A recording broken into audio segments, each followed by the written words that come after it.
ಸ ಭಾವನಾ ರಾಮಣ್ಣರವರು ಎಷ್ಟು ಅದ್ಭುತವಾದ ನಟಿಯೋ ಅಷ್ಟೇ ಅದ್ಭುತವಾದ ಭರತನಾಟ್ಯ ನಾಟ್ಯಗಾರ್ತಿ.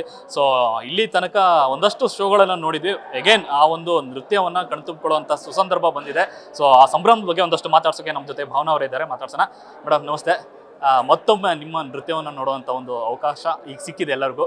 ಸೊ ಹಂಸಗೀತೆ ತರಾಸು ಅವರ ಅದ್ಭುತವಾದ ಕಾದಂಬರಿಗಳಲ್ಲಿ ಒಂದು. ಸೊ ಅದನ್ನು ಒಂದು ನೃತ್ಯ ಕಾವ್ಯವಾಗಿ ತರಬೇಕು, ನೃತ್ಯ ರೂಪಕಲ್ಲ ನೃತ್ಯ ಕಾವ್ಯವಾಗಿ ತರಬೇಕು ಅಂತ ನಿಮ್ಮ ಆಸೆ.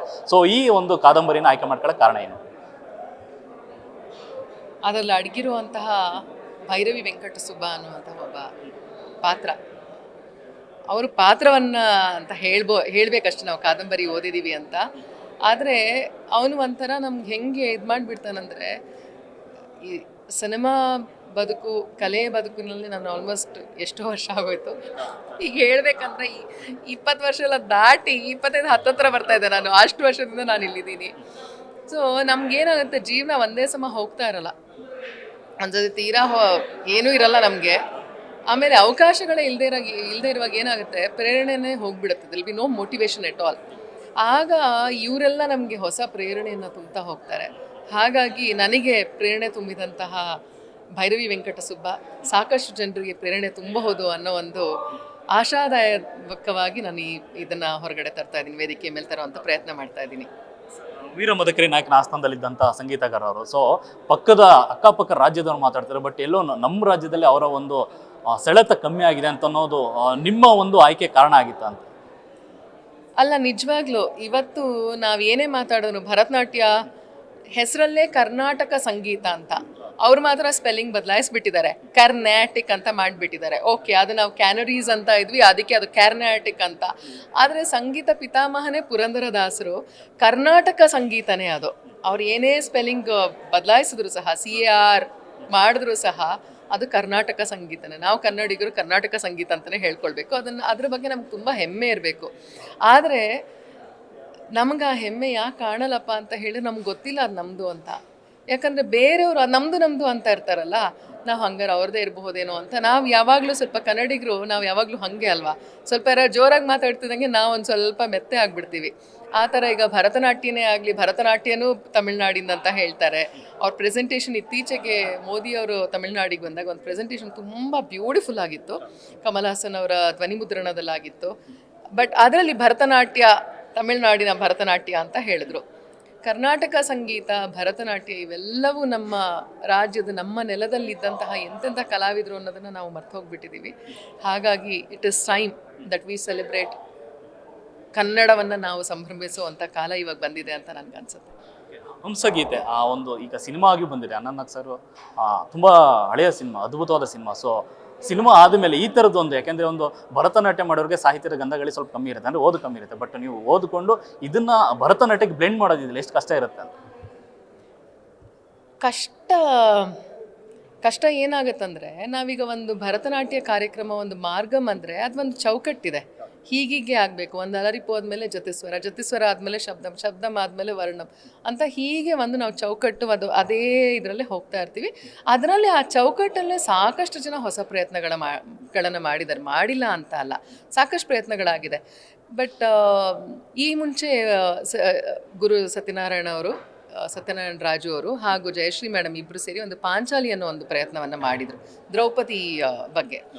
ಈ ದ್ರೌಪದಿ ಬಗ್ಗೆ ಆಗಲಿ, ಇತ್ತೀಚೆಗೆ ವಂದನಾ ಕಾಸರವಳ್ಳಿ ಮಾಡಿರುವಂತಹ ಶೂರ್ಪಣಖಿ ಆಗಲಿ, ಇದು ರಾಮಾಯಣ ಮಹಾಭಾರತಗಳಲ್ಲಿರುವಂತಹ ಪಾತ್ರಗಳನ್ನು ತಗೊಂಡು ಮಾತಾಡಿರುವಂಥದ್ದು ಅಥವಾ ಇಂಟರ್ಪ್ರಿಟೇಷನ್ಸ್ ಮಾಡಿರುವಂಥದ್ದು, ಆ ಪ್ರಯತ್ನಗಳನ್ನ ಮಾಡಿದ್ದಾರೆ. ಆದರೆ ಕಾದಂಬರಿಯಲ್ಲಿರುವಂತಹ ಒಬ್ಬ ವ್ಯಕ್ತಿಯ ಅವನ ಜೀವನವನ್ನು ಹೇಳುವಂಥದ್ದು ಇದು ಹೊಸ ಪ್ರಯತ್ನ. ಯಾಕಂದರೆ ಕಾದಂಬರಿಗಳನ್ನ ಓದಿರೋರೇ ಕಮ್ಮಿ ಇರಬಹುದು. ಇದು 1955ರಲ್ಲಿ ತಾರಾಸು ಅವ್ರು ಬರೆದಿರೋದು. 56ಕ್ಕೆ ನನಗೆ ನೆಟ್ಟಲ್ಲೇ ಗೊತ್ತಾಗಿದ್ದು ಬೈಜು ಭಾವ್ರಾ ಅಂತ ಒಂದು ಸಿನಿಮಾ. ನಾವು ಅದನ್ನು ತುಂಬ, ಅದರ ಹಾಡುಗಳು ತುಂಬ ಫೇಮಸ್ ಆಗಿತ್ತು. Baiju Bawra it had around 14 songs, ಇನ್ನೂ ಜಾಸ್ತಿ ಇರಬಹುದು. ಆ ಸಿನಿಮಾ ತುಂಬ 56ರಲ್ಲೇ ಆಗಿತ್ತು. ಅದು ಹಂಸಗೀತೆದೇ ಕಥೆಯನ್ನು ತಗೊಂಡು ಆಧಾರಿತ ಆಗಿತ್ತು ಅಂತ ಅದು ಆಮೇಲೆ ಗೊತ್ತಾಯಿತು ನನಗೆ. ಆದರೆ ಸಿನಿಮಾ ಇಲ್ಲಿ ಕನ್ನಡದಲ್ಲಿ 75ರಲ್ಲಿ ಆಗಿತ್ತು, ಮೂಡ್ ಬಂದಿತ್ತು. ಅಫ್ಕೋರ್ಸ್ ನನ್ನದು ಅನಂತ್ ನಾಗ್ ಸರ್, ಇನ್ಯಾರು ಅದಕ್ಕೆ ಜೀವ ತುಂಬಕ್ಕೆ ಸಾಧ್ಯ ಇರಲಿಲ್ಲ ಅನಿಸುತ್ತೆ. ಯಾಕಂದರೆ ಅವ್ರ ಬಗ್ಗೆ ನಂಗೆ ತುಂಬ ಚೆನ್ನಾಗಿ ಗೊತ್ತಿದೆ. ಅವ್ರಿಗೆ ವೈಯಕ್ತಿಕವಾಗಿ ಸಂಗೀತದ ಅಭಿರುಚಿಯೂ ಇರೋದ್ರಿಂದ he could really relate to it. Completely. ನಾವೇನೋ ಒಂದು ಕಲಾಭಿರುಚಿಯ ಒಂದು ಸಿನಿಮಾಗಳನ್ನು ಮಾಡ್ತೀವಿ ಅಂತ ಹೇಳಿದಾಗ, ಈಗ ಬರ್ಗೂರ್ ಸರ್ ಸಿನಿಮಾಗಳಲ್ಲಿ ನಾನು ಸಾಕಷ್ಟು ಸಿನಿಮಾಗಳನ್ನು ನಾನು ಮಾಡಿದ್ದೀನಿ. ಅದು ನಮ್ಗೆ ಅಭಿರುಚಿ ಇದ್ದರೆ ಮಾತ್ರ ನನಗೆ ಅದರಲ್ಲಿ ನಟನೆ ಮಾಡೋಕ್ಕೆ ಸಾಧ್ಯ ಆಗುತ್ತೆ, ಸ್ಪೆಷಲಿ ಕಲಾಭಿರುಚಿಯ ಸಿನಿಮಾಗಳು. ನಾರ್ಮಲಿ ನಾವು ಕಮರ್ಷಿಯಲ್ ಸಿನಿಮಾ ಮಾಡಬೇಕಾದ್ರೆ ನಮಗೆ ಆ ಅಭಿರುಚಿ ಇರಬೇಕು, ಅವ್ರು ಯಾವ ಸಾಹಿತ್ಯವನ್ನು ಓದಿದ್ದಾರೆ ಅದನ್ನೇ ನಾವು ಓದಿರಬೇಕು ಕಲಾವಿದ್ರು ಅನ್ನೋದು ಬೇಕಾಗಲ್ಲ, ಅದೆಲ್ಲ ಬೇಕಾಗಲ್ಲ. ಕಮರ್ಷಿಯಲ್ ಸಿನಿಮಾ ಆ ಥರ ಹೋಲಿಸಿದ್ರೆ ಇಟ್ ಇಸ್ ವೆರಿ ಈಸಿ, ಯಾಕಂದರೆ ವಿ ಡೋಂಟ್ ಹ್ಯಾವ್ ಟು ನಾವು ಇದನ್ನೆಲ್ಲ ಯೋಚನೆ ಮಾಡಿ ಸ್ಪಂದಿಸುವಂಥ ಅವಶ್ಯಕತೆ ಇರಲ್ಲ ಅದನ್ನು. ಹಾಗಾಗಿ ಕಮರ್ಷಿಯಲ್ ಸಿನಿಮಾದಲ್ಲಿ ನನಗೆ ಈ ಮುಂಚೆ ತುಂಬ ಕೇಳಿದ್ದಾರೆ ಇದಕ್ಕೂ ಅದಕ್ಕೂ ಏನು ವ್ಯತ್ಯಾಸ, ಇದಕ್ಕೂ ಅದಕ್ಕೂ ಏನು ವ್ಯತ್ಯಾಸ ಅಂತ.